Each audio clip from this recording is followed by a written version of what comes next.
Yeah, so we're in the next part. What's going on? Go check out the previous part.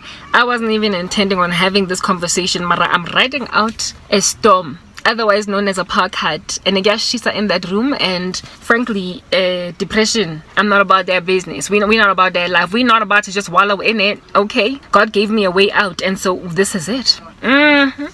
Temptation, cementation, thing. So here it is that I'm born again. And now that I am in the kingdom of heaven, God has made it clear that touch not my carabio. Don't do it. Like, just don't. Don't tase my kid. Like, just don't. Tired, I'm about to go on and tase him and all the time.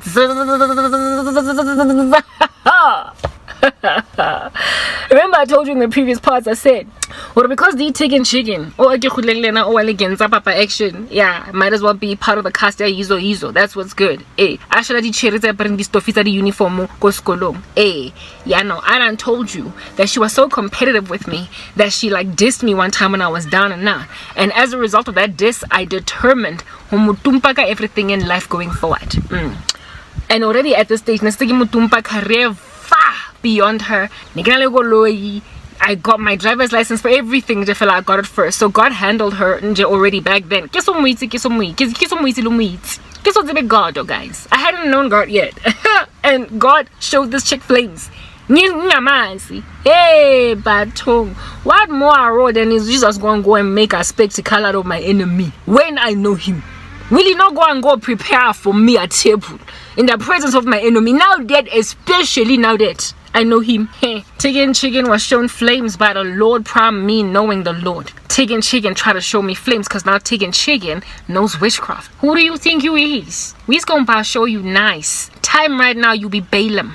You be doing an error trying to curse God's people and you can't do it. Donkey be talking to you. Donkey gonna be responding to you. You gonna be scared. Anyway. Chicken, I just don't like it. Just get a dodge a bullet against the Trinity against them. The dude called the Matrix. I get dodge this bullet on some when I try and get a job interview now. Try and get your degree now. Try and get those Christian Louboutin heels now. Try and go on a shopping spree at 20,000 rands in one sitting now. Also, na America basa go badly. Also, I quite bonus thing. Try it now because I'm not quite tired. Quite fiela. Quite ravasa. Uka chaka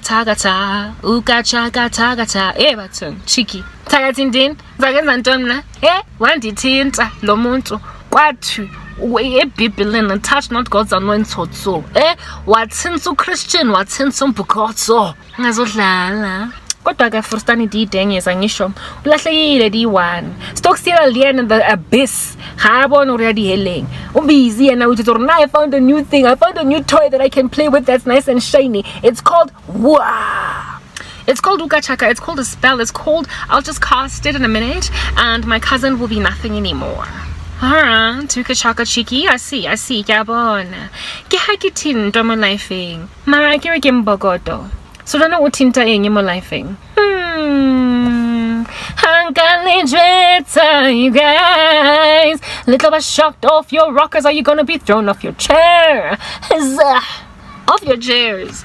Y'all gonna be thrown off your chairs. But like, hang 10 before you get thrown off them chairs, know what I'm saying? Because once you're thrown off them chairs, you're gonna struggle to get up. And I want people sitting, listening to me, so don't get thrown off just yet.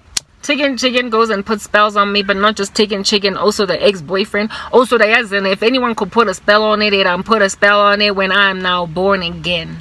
I was so sealed and so covered and so protected prior to coming to Christ that just the bravado that it would take to go that had been so carefully gazed upon by God from youth. Jeremiah, wabizwa ngujesu bandla womumtana, wabizwa from mama womb. Hey, I know the plans I have for you, plans to prosper you and not to harm you, to give you hope in the future.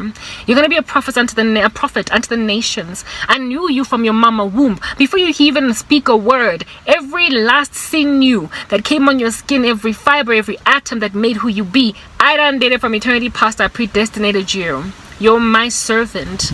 And then somebody goes and touches that.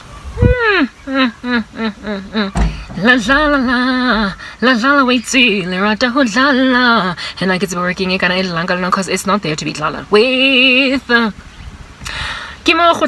situation, ne? Just because umuntu appears to be going through a lot, it doesn't mean God does not have their back. Let's go to Jeremiah, you know, the same guy I just described above. He was known as the weeping prophet. Why, oh why, must the guy cry? He was crying because people kept on touching him.